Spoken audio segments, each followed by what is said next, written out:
ओम श्री परमात्मने नमः। भगवान श्री कृष्ण आप सभी पर अपना आशीष बनाए रखे। आप सभी का हर दिन शुभ हो। आप सभी का मेरे YouTube चैनल स्पिरिचुअल जर्नी में हार्दिक स्वागत है। इससे पहले के वीडियो में आपने सुना पद्म पुराण के उत्तरखंड के अध्याय 171 को। आज के वीडियो में आप सुनेंगे पद्म पुराण के उत्तरखंड के अध्याय 172 को, जिसमें कार्तिक मास की रमा और प्रबोधिनी एकादशी के महात्म्य का वर्णन किया गया है। युधिष्ठिर ने पूछा, जनार्दन, मुझ पर आपका स्नेह है, अतः कृपा करके बताइए, कार्तिक के कृष्ण पक्ष में कौन सी एकादशी होती है?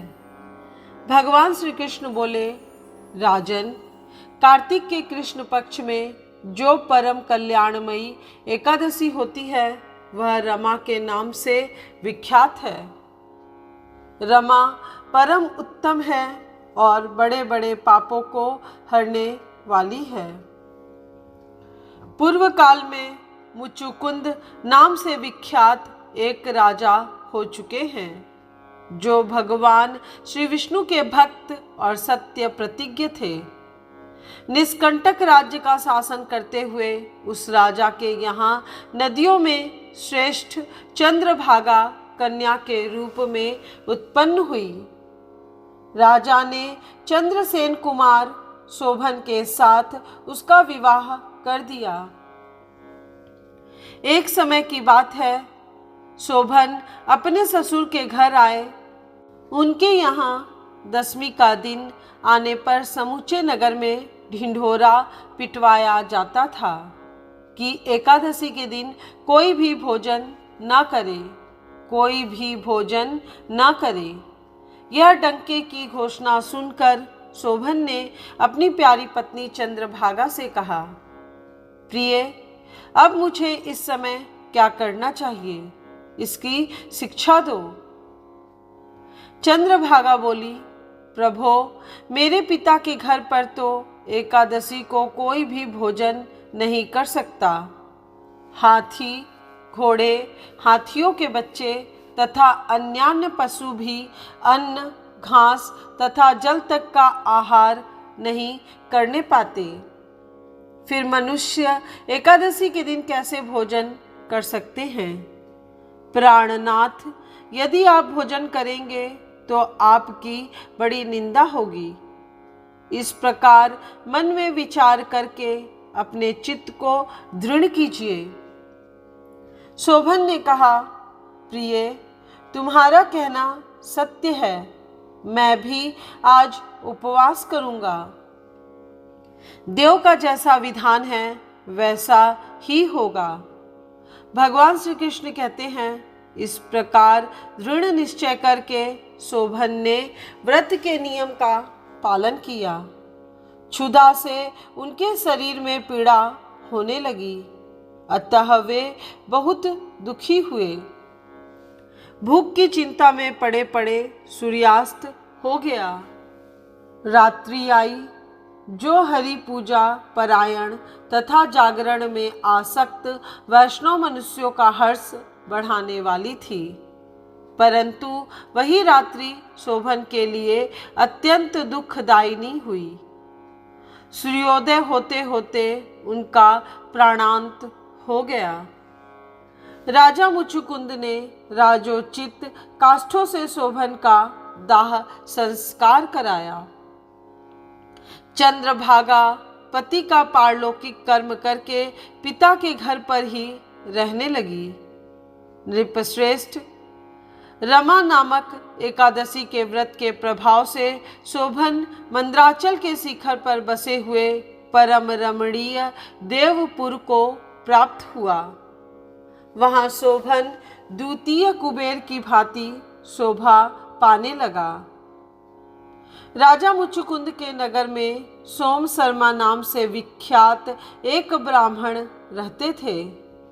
वे तीर्थ यात्रा के प्रसंग से घूमते हुए कभी मंद्राचल पर्वत पर गए। वहां उन्हें शोभन दिखाई दिए। राजा के दामाद को पहचानकर वे उनके समीप गए।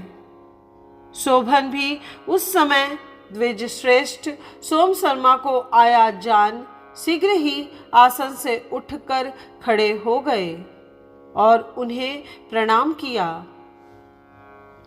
फिर क्रमशः अपने ससुर राजा मुचुकुंद का, प्रिय पत्नी चंद्रभागा का तथा समस्त नगर का कुशल समाचार पूछा। सोम शर्मा ने कहा, राजन, वहाँ सबकी कुशल है। यहाँ तो अद्भुत आश्चर्य की बात है। ऐसा सुंदर और विचित्र नगर तो कहीं किसी ने भी नहीं देखा होगा। बताओ तो सही, तुम्हें इस नगर की प्राप्ति कैसे हुई? शोभन बोले, द्विजेंद्र, कार्तिक के कृष्ण पक्ष में जो रमा नाम की एकादशी होती है, उसी का व्रत करने से मुझे ऐसे नगर की प्राप्ति हुई है। ब्राह्मण, मैंने श्रद्धाहीन होकर इस उत्तम व्रत का अनुष्ठान किया था, इसलिए मैं ऐसा मानता हूँ कि यह नगर सदा स्थिर रहने वाला नहीं है। आप मुचुकुंद की सुंदरी कन्या चंद्रभागा से यह सारा वृतांत कहिएगा। शोभन की बात सुनकर सोम शर्मा ब्राह्मण मुचुकुंदपुर में गए और वहां चंद्रभागा के सामने उन्होंने सारा वृतांत कह सुनाया। सोम शर्मा बोले, सुबह मैंने तुम्हारे पति को प्रत्यक्ष देखा है तथा इंद्रपुरी के समान उनके दुर्धर्ष नगर का भी अवलोकन किया है। वे उसे अस्थिर बतलाते थे, तुम उसको स्थिर बनाओ। चंद्रभागा ने कहा, ब्रह्मर्षि, मेरे मन में पति के दर्शन की लालसा लगी हुई है। आप मुझे वहां ले चलिए।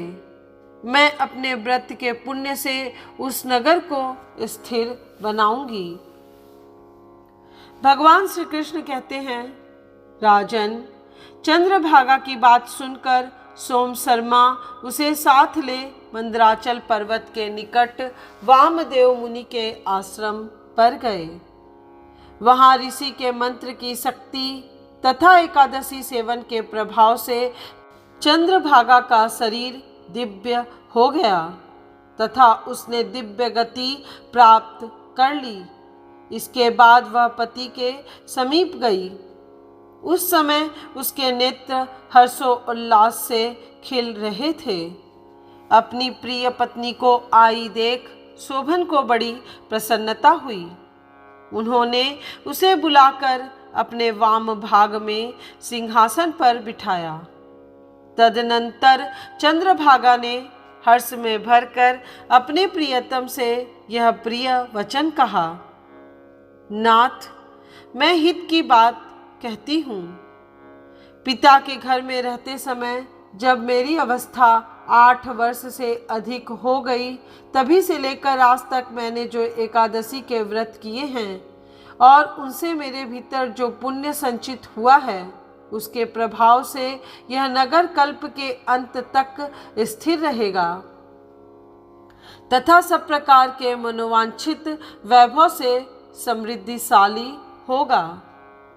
नृपश्रेष्ठ, इस प्रकार रमा व्रत के प्रभाव से चंद्रभागा दिव्य भोग, दिव्य रूप और दिव्य आभरणों से विभूषित हो अपने पति के साथ मंदराचल के शिखर पर विहार करती है। राजन, मैंने तुम्हारे समक्ष रमा नामक एकादशी का वर्णन किया है। यह चिंतामणि तथा कामधेनु के समान सब मनोरथों को पूर्ण करने वाली है। मैंने दोनों पक्षों के एकादशी व्रतों का पापनाशक महात्म्य बताया है। जैसी कृष्ण पक्ष की एकादशी है, वैसी ही शुक्ल पक्ष की भी है। उनमें भेद नहीं करना चाहिए। जैसे सफेद रंग की गाय हो या काले रंग की, दोनों का दूध एक सा ही होता है। इसी प्रकार दोनों पक्षों की एकादशियां समान फल देने वाली हैं। जो मनुष्य एकादशी व्रतों का महात्म्य सुनता है वह सब पापों से मुक्त हो श्री विष्णु लोक में प्रतिष्ठित होता है। युधिष्ठिर ने पूछा, श्री कृष्ण, मैंने आपके मुख से रमा का यथार्थ महात्म्य सुना। मानद, अब कार्तिक शुक्ल पक्ष में जो एकादशी होती है उसकी महिमा बताइए। भगवान श्री कृष्ण बोले, राजन, कार्तिक के शुक्ल पक्ष में जो एकादशी होती है उसका जैसा वर्णन लोक स्त्रष्टा ब्रह्मा जी ने नारद जी से किया था वही मैं तुम्हें बतलाता हूँ। नारद जी ने कहा, पिताजी, जिसमें धर्म कर्म में प्रवृत्ति कराने वाले भगवान गोविंद जागते हैं उस प्रबोधनी एकादशी का महात्म्य बतलाइए। ब्रह्मा जी बोले, मुनि श्रेष्ठ, प्रबोधनी का महात्म्य पाप का नाश, पुण्य की वृद्धि तथा उत्तम बुद्धि वाले पुरुषों को मोक्ष प्रदान करने वाला है। समुद्र से लेकर सरोवर तक जितने भी तीर्थ हैं वे सभी अपने महात्म्य के तभी तक गर्जना करते हैं जब तक कि कार्तिक मास में भगवान विष्णु की प्रबोधनी तिथि नहीं आ जाती। प्रबोधिनी एकादशी को एक ही उपवास कर लेने से मनुष्य 1000 अश्वमेघ तथा 100 राजसूय यज्ञ का फल पा लेता है। बेटा, जो दुर्लभ है, जिसकी प्राप्ति असंभव है तथा जिसे त्रिलोकी में किसी ने भी नहीं देखा है, ऐसी वस्तु के लिए भी याचना करने पर प्रबोधिनी एकादशी उसे देती है। भक्ति पूर्वक उपवास करने पर मनुष्यों को हरिबोधिनी एकादशी ऐश्वर्य, संपत्ति, उत्तम बुद्धि, राज्य तथा सुख प्रदान करती है। मेरु पर्वत के समान जो बड़े बड़े पाप हैं उन सबको यह पाप नाशिनी प्रबोधिनी एक ही उपवास से भस्म कर देती है। पहले के हजारों जन्मों में जो पाप किए गए हैं उन्हें प्रबोधिनी की रात्रि का जागरण रुई के ढेरी के समान भस्म कर डालता है। जो लोग प्रबोधिनी एकादशी का मन से ध्यान करते तथा जो इसके व्रत का अनुष्ठान करते हैं उनके पितर नरक के दुखों से छुटकारा पाकर भगवान विष्णु के परम धाम को चले जाते हैं। ब्राह्मण अश्वमेध आदि यज्ञों से भी जिस फल की प्राप्ति कठिन है वह प्रबोधिनी एकादशी को जागरण करने से अनायास ही मिल जाता है। संपूर्ण तीर्थों में नहाकर सुवर्ण और पृथ्वी दान करने से जो फल मिलता है वह श्री हरि के निमित्त जागरण करने मात्र से मनुष्य प्राप्त कर लेता है। जैसे मनुष्यों के लिए मृत्यु अनिवार्य है उसी प्रकार धन संपत्ति मात्र भी क्षणभंगुर है। ऐसा समझकर एकादशी का व्रत करना चाहिए। तीनों लोकों में जो कोई भी तीर्थ संभव है वे सब प्रबोधिनी एकादशी का व्रत करने वाले मनुष्य के घर में मौजूद रहते हैं। कार्तिक की हरि प्रबोधिनी एकादशी पुत्र तथा पौत्र प्रदान करने वाली है। जो प्रबोधिनी को उपासना करता है वही ज्ञानी है, वही योगी है, वही तपस्वी और जितेंद्रिय है तथा उसी को भोग और मोक्ष की प्राप्ति होती है। बेटा, प्रबोधिनी एकादशी को भगवान विष्णु के उद्देश्य से मानो जो स्नान, दान, जप और होम करता है वह सब अक्षय होता है। जो मनुष्य उस तिथि को उपवास करके भगवान माधव की भक्ति पूर्वक पूजा करते हैं, वे 100 जन्मों के पापों से छुटकारा पा जाते हैं। इस व्रत के द्वारा देवेश्वर जनार्दन को संतुष्ट करके मनुष्य संपूर्ण दिशाओं को अपने तेज से प्रकाशित करता हुआ श्री हरि के वैकुंठ धाम को जाता है।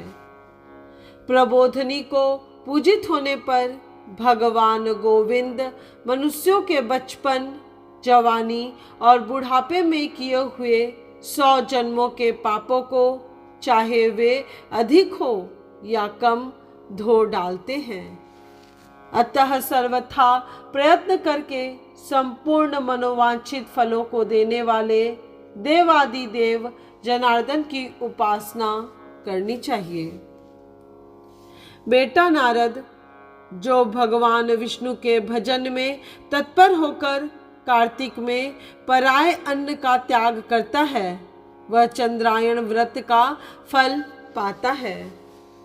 जो प्रतिदिन शास्त्रीय चर्चा से मनोरंजन करते हुए कार्तिक मास व्यतीत करता है, वह अपने संपूर्ण पापों को जला डालता और 10,000 यज्ञों का फल प्राप्त करता है। कार्तिक मास में शास्त्रीय कथा के कहने सुनने से भगवान मधुसूदन को जैसा संतोष होता है, वैसा उन्हें यज्ञ, दान अथवा जप आदि से भी नहीं होता। जो शुभ कर्म परायण पुरुष कार्तिक मास में एक या आधे श्लोक भी भगवान विष्णु की कथा बाँचते हैं, उन्हें 100 गोदान का फल मिलता है। महामुने, कार्तिक में भगवान केशव के सामने शास्त्र का स्वाध्याय तथा श्रवण करना चाहिए। मुनि श्रेष्ठ, जो कार्तिक में कल्याण प्राप्ति के लोभ से श्री हरि की कथा का प्रबंध करता है, वह अपनी 100 पीढ़ियों को तार देता है। जो मनुष्य सदा नियम पूर्वक कार्तिक मास में भगवान की कथा सुनता है, उसे सहस्त्र गोदान का फल मिलता है। जो प्रबोधनी एकादशी के दिन श्री विष्णु की कथा श्रवण करता है, उसे 7 द्वीपों से युक्त पृथ्वी दान करने का फल प्राप्त होता है। मुनि श्रेष्ठ, जो भगवान विष्णु की कथा सुनकर अपनी शक्ति के अनुसार कथावाचक की पूजा करते हैं, उन्हें अक्षय लोक की प्राप्ति होती है। नारद, जो मनुष्य कार्तिक मास में भगवत संबंधी गीत और शास्त्र विनोद के द्वारा समय बिताता है, उसकी पुनरावृत्ति मैंने नहीं देखी है। मुने, जो पुण्यात्मा पुरुष भगवान के समक्ष गान, नृत्य, वाद्य और श्री विष्णु की कथा करता है, वह तीनों लोकों के ऊपर विराजमान होता है। मुनि श्रेष्ठ, कार्तिक की प्रबोधनी एकादशी के दिन बहुत से फल, फूल, कपूर, अर्गजा और कुमकुम के द्वारा श्री हरि की पूजा करनी चाहिए। एकादशी आने पर धन की कंजूसी नहीं करनी चाहिए, क्योंकि उस दिन दान आदि करने से असंख्य पुण्य की प्राप्ति होती है।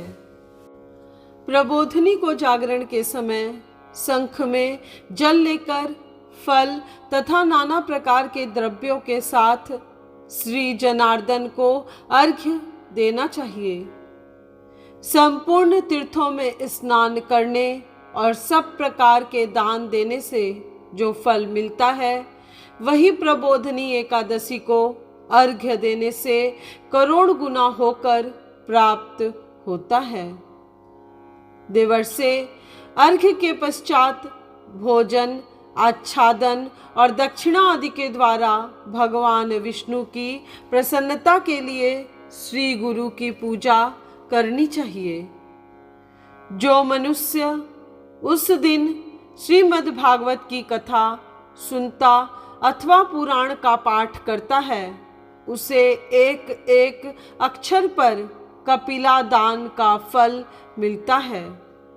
मुनि श्रेष्ठ, कार्तिक में जो मनुष्य अपनी शक्ति के अनुसार शास्त्रोक्त रीति से वैष्णव व्रत अर्थात एकादशी का पालन करता है, उसकी मुक्ति अविचल है।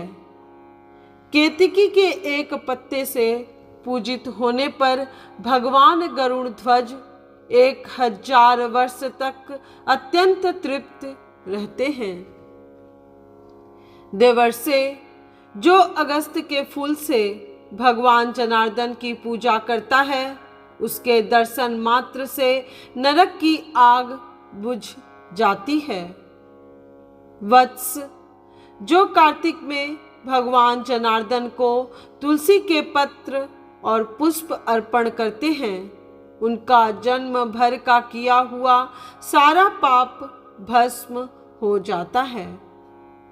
मुने, जो प्रतिदिन दर्शन, स्पर्श, ध्यान, नाम, कीर्तन, स्तवन, अर्पण, सेचन, नित्य पूजन तथा नमस्कार के द्वारा तुलसी में 9 प्रकार की भक्ति करते हैं, वे कोटि सहस्त्र युगों तक पुण्य का विस्तार करते हैं।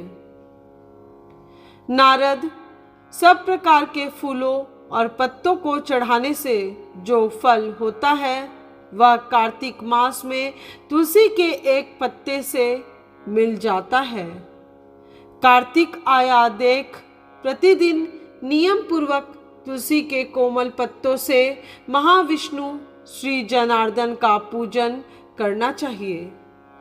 100 यज्ञों द्वारा देवताओं का यजन करने और अनेक प्रकार के दान देने से जो पुण्य होता है, वह कार्तिक में तुलसी दल मात्र से केशव की पूजा करने पर प्राप्त हो जाता है।